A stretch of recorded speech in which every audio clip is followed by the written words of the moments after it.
Why Tinker support? Repair bots got buffed by 50% at max level, giving you an insane heal. 45 heal per second for 4 seconds maybe doesn't sound like a lot, but that's because it is way more than that. Healing bots spawn for 6 seconds. However, the buff reapplies every time you touch a new machine. It doesn't stack, that would be way too crazy, but it reapplies. It actually takes about 10 seconds for the machines from their 6 seconds of spawning all the way to the end. So this means you're probably getting like 10 seconds of healing, which is 450 heal. And that's with a single cast. Might I remind you that Tinker has rearm, which refreshes the cooldown on his skills. So in a team fight, you can constantly have this going for a 45 heal per second, which you can then buff up to 58 heal per second with a Holy Locket. That Holy Locket is going to be better than usual because of your innate ability. Eureka gives you 1% item CDR per 3 points of intelligence. That means at 180 intelligence, you have the maximum of 60% CDR. Let's say you have 50% CDR. That means the usual 8 seconds to get a charge on Holy Locket is actually down to 4 seconds. And you can use this item at a lower cooldown. So you join a team fight, pop a full Holy Locket on someone, you start getting charges, the team fight, spells are flying everyone, pop another Holy Locket, fully charged on a core, you are bringing in tons of heal. That Holy Locket is also going to buff up a mechanism or maybe Guardian Greaves you might buy, which also works with your Eureka innate ability. These items usually apply a debuff to you so that you can't be affected by multiple pairs. That's still going to happen, but this debuff is tied to the cooldown of these items, which is usually, say, 45 seconds for Guardian Greaves.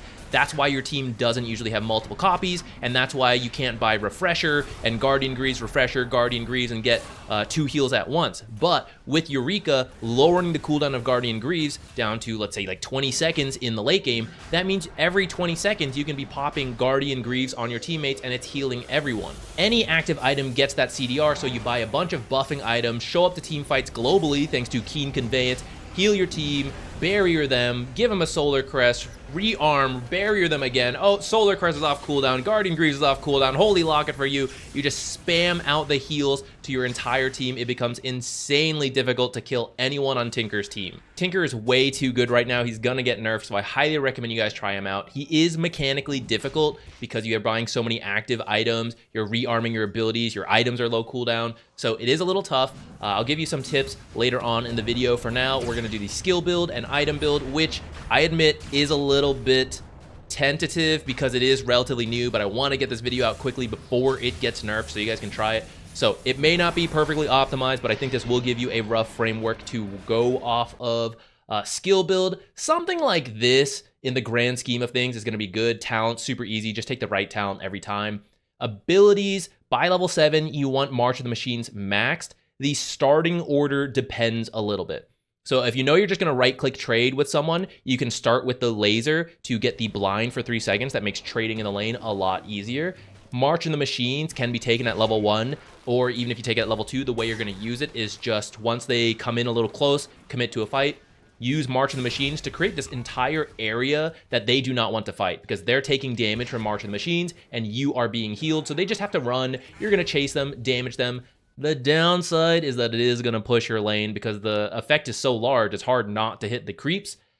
At a high-level gameplay, it's really not that big of a deal. In your pubs, you might get carries or offlaners who are not so happy with that, and that's where you got to be a little careful of the usage.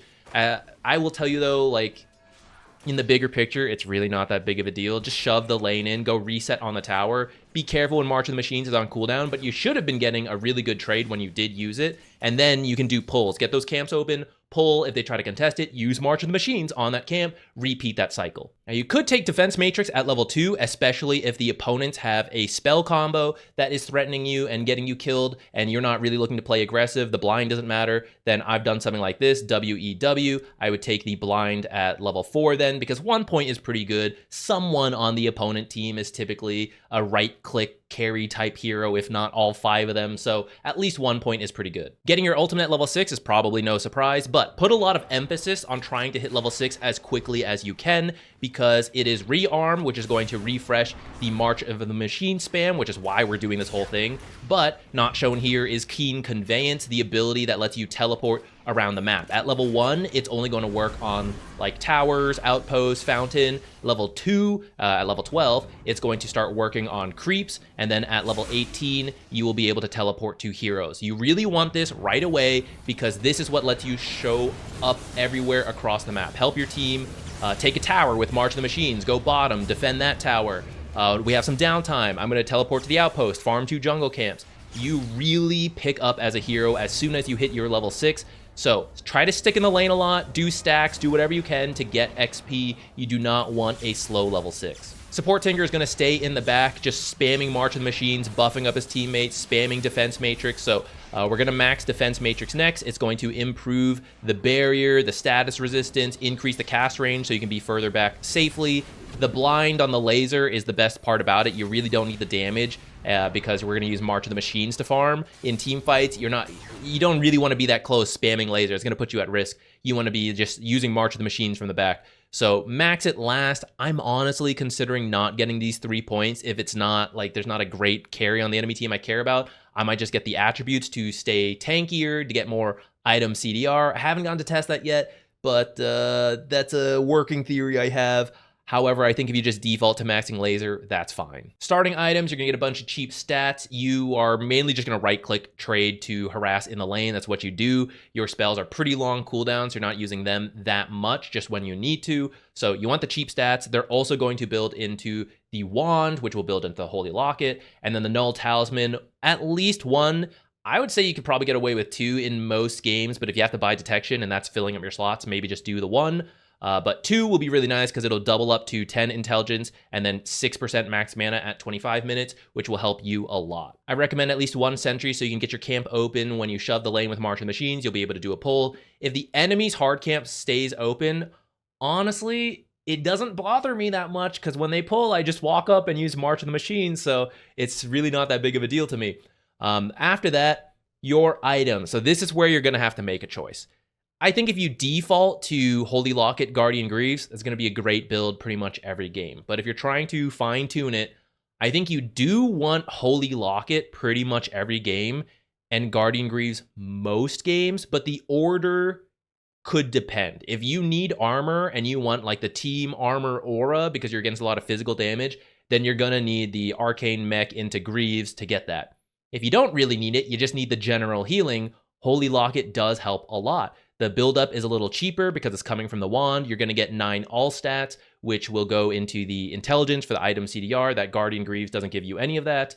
And it's also a little, it's like easier to pick up quickly compared to Greaves. If they have any form of silence, I really recommend the Guardian Greaves first because you're going to get destroyed by silences. We're here rearming, recasting everything. If we're silenced, we can't do any of that. So Guardian Greaves, basic dispel, very important if that's the case. If you've already got these 2 items, or maybe you don't want Greaves for whatever reason, you've got your Holy Locket, there's pretty much any active support item will be good. Glimmer Cape, you're going to get low cooldown barriers to throw out on your teammate or yourself. The Invis, really good for yourself. As people realize how impactful you are, they're going to try to kill you first. So if you can stay Invis, you can get that barrier. Extra magic resistance while you're being healed, like 58 heal per second. Very good to keep you alive. Solar Crest, if you have a good carry type hero that you can just keep buffing up with the solar, that could be good. Any of the classics like Pipe. I don't have Crimson Guard on here. Actually, we should add that. It's a little weird on Tinker. It's good in the fact that it also has the same debuff that Mech and Greaves has, that you reduce the CDR on it so that you can reapply it more times. But Tinker is not the tankiest hero, so the Crimson Guard's like a little awkward. But if no one's building it, it could be a good item for you to grab. I think Tinker is currently pretty much the best aura builder because you get it at such a low cooldown. You just keep getting more auras. Fantastic. As you get to the late game, some good options are Scythe of Vice. It's going to be a lot of intelligence to get more CDR, and that CDR is then going to give you a very low cooldown instant Hex. That is a fantastic combo. If you need more damage, something like Aghanims could be good. I have not gone to go late game enough to test Octarine Core. I'm not sure if it's super overkill or maybe it's super good because everything's low cooldown. Not sure yet, but it is on my radar. I think Wind Waker could be really good, like an 8-second Wind Waker sounds awesome. Arcane Blink, The regular Blink Dagger, I think, could be good. You could pick it up earlier, especially if you think you need to just draw out a game because your team is behind. You just got to drag it out.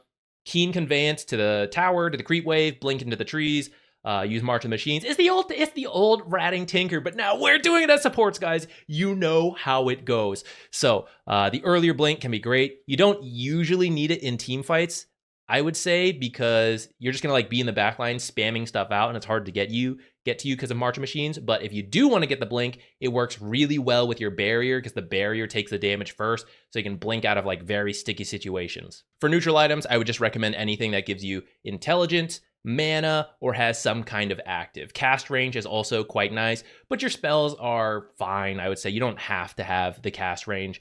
But things like Arcane Ring are nice, Philosopher's Stone, Psychic Headband is fantastic. You get that idea. I want to show you some really good spots to teleport and farm, but before we do that, I also want to show you how to set this up if you want to practice, because there is kind of a rhythm game rotation of spells you want to do. If you've never played Tinker, I really recommend you try it out. So you can go ahead and use cheats to level up. I'm going to start by putting us at level 6, since Keen Conveyance and Rearm do change the channel time and all that, or I guess just Rearm. The time does change and the cooldown and all that. So I'm gonna just start us off at level 6, which is where we're trying to get to, and then explode our gameplay by teleporting and farming, which we're now about to show. If you need items, you can either give yourself the item through like item and then whatever item, or you can just give yourself like a bunch of gold. There we go. Bunch of gold and then just buy whatever you need. Since we're just level 6, I'm gonna do something like this for now, and we'll worry about the items later. But, I don't have the creeps. All right, we're gonna cheat the creeps in so we don't have to wait. So there are a couple places you can go. Of course, you can go to any lane to push it out. Just see what your carry, your cores are farming. Like if the carry's farming here, creep wave's coming in here, don't teleport here and then like shove this wave in, right? That's not good. But if your team is taking a big fight top and perhaps you were there and you guys just won, you killed 3 heroes, teleport home, fill up, teleport over here, shove this lane in for your team, maybe shove in mid and your team can finish this tower, come mid, right? Just look for the gaps on the map. You're gonna have to be looking at the minimap a lot when you play Tinker. When there is downtime though, for whatever reason, a couple places you can go to are over here. So use your Keen Conveyance. And then remember that when you use March of the Machines, it's going to create a box around wherever you cast. And it's gonna start directly behind you and then move forward. So there's a couple places you can go to line up like multiple camps. So something like this, we're gonna try to, I also don't have these angles. I hope I'm not gonna embarrass myself. I'm still getting the hang of it. Okay, we're gonna hit this camp, right? And this is gonna move into the next camp. And we can just go ahead and rearm and cast it. Oh God, guys, I don't think we're hitting the other camp. Oh shit, I was just a little too slow. Okay, but you got the idea, right? I'm not gonna redo that part. If you can get the stack on these, fantastic. Like if you did stacks earlier, then that's great. You can also stand here. Okay, this one I think will work. If we do an angle like this, we're gonna hit the bots. Oh, we got one, guys. We got one. Okay, you see how it's hitting both? That's the ideal situation. Another great spot is the outpost. This one is much easier to hit both camps without embarrassing yourself on a YouTube video. Teleport in, drop the March of the Machines, instantly rearm. Drop another one if you want. It's really not a big deal. Rearm again, why not? Maybe this lane needs pushing in. You could come stand over here, and without really putting yourself at much risk, you'd go ahead and just March the Machines it out. Anytime you can coincide a small jungle camp, like any jungle camp and pushing the wave, fantastic. Like maybe the creep wave is here, the towers have fallen, we're in the mid game, they're fighting here. You can get this camp and the wave, great. If we're over here, then maybe you can get this camp and this wave, right? Anything to just get maximum efficiency. Another great spot is to come to this outpost. You can teleport here and just do double stacks. You don't have to farm it, for the record. You can teleport, double stack, TP, go somewhere else. And even if you don't farm the stacks, if your cores go to farm it, right, you then get the lane to come and use March of the Machines to push the lane. That's also farm for us. We're not picky, we're supports, but you do want gold on Tinker because it's going to scale really well. So walk through this slowly as you get used to the motions. Don't try to force it too quickly. Just do it slowly. You can defense matrix yourself. Teleport out to the outpost. If you want to shift queue commands at this time, you can. It's also really good to do with the blink. You can line it up. If we stand somewhere about here, we're going to get both camps. Instantly rearm, get it. Just, you can cast it again. Some people like to change the angle. It doesn't really matter that much when you're just farming neutral camps, but you can do it, right? Like move a bit to the side so the camps aren't just hitting you, rearm. If you take a little bit of damage, it's really not a big deal because you're just going to TP home anyways. Rearm right away, and then same deal, like defense matrix, TP out. We'll try to do this one a little faster. You're just gonna come back here and repeat it. Now keep in mind, sometimes the camps die while you're teleporting out. That means you may not get as much gold and experience as you usually would. It's not a massive deal, but if you are safe to wait around for a creep to finish off, that can be good to do, just to like get as much as you can. But if it's at risk of dying, especially if you're split pushing a side lane, then like it's not a big deal. Don't worry about it. On the dire side, it's pretty much the same thing. Teleport over here, come stand over here and just like march the machines this way. Over here, you can teleport to this tower, walk over here, march the machines this way, or stand in between, kind of march machines this way. If you miss one camp, like maybe you saw me do, then it's not a huge deal. Just walk to the camp, hit it, drag it into the march of the machines. It's really not the end of the world if you just want to get started playing Tinker at a basic level. I'm sure as you get higher, yeah, the efficiency, whatever. We're pub players, who cares? Same deal over here, teleport, double stack, ancient, hard camp, fantastic. You could also TP over here, farm like this camp at a time. We don't even need to see the camp, right? I know the machines are gonna get to it eventually, so I'm just like gonna cast it, rearm, and then TP home. And while you're doing all this, as you get comfortable with it, just be looking around the map so you know, oh shit, I'm needed somewhere, and then you know to like start teleporting and like join this fight top, see who you need to defense matrix as soon as you get it in, which by the way, you can defense matrix your creeps. It lasts for 15 seconds, so now this wave's just gonna push because it, yeah, they have to go to that barrier first, which right now it's 80, it's not a lot, but at some point it'll be 320 and then eventually even further. So you can drop it on your creeps if you want. This is also really good when you're pushing the tower like this. Actually, maybe this is the perfect example. Pure damage on the catapult, still just 75, not great. See which creep gets targeted, boom, defense matrix it. Again, very cheap defense matrix right now, so it doesn't look that impressive, but you can rearm, do it again, and just buy it more time to keep your catapult alive until you take the tower, maybe more heroes show up to tank, something like that. If you want to practice items, I mean, just go ahead and grab them. Remember, once you switch from a wand to a Holy Locket, you now need to self-cast Holy Locket to use it on yourself. Hopefully you guys won't die when you're like spamming this button and it's not working the same way wand does. It's because it's no longer a wand, it's a Holy Locket. Got to self-cast to use it, or use it on whatever allies. There is just a lot of different buttons to go through, so create a bot if you need to. Create hero, let's say Axe. Now he's on your team, and now you can just like practice cycling through like all your stuff, rearming, all that, and you can just level yourself up to get the item cooldown lower and lower. If you've never played Tinker before, here is a cool trick you can do that core Tinkers use all the time. If you do get the Blink Dagger and you're teleporting into a creep, you can shift Q the blink. Let's say like in this trees, shift Q it so as soon as the teleport ends, it's gonna blink in. Now, even though you're a pretty global hero, just remember the limitations of Keen Conveyance. At level 6, it only works to structures. At level 12, creeps. Level 18 is where you're pretty free to join any fight because you can teleport to heroes. But what that means is when you hit level 6, don't bait yourself and your team. You are supposed to be in the team fights spamming March of the Machines, whatever aura items you might have bought, right? That is supposed to be in the fights. So if you're like, oh, I'm gonna go like efficiency farm bottom, and then a fight breaks out top and you already lost your tier 1 tower, and you're like, oh wait, how do I get here? I have to TP and walk in, right? That is where you're gonna mess up on Tinker, and then people are gonna flame you like, you're just farming Tinker, you're not helping.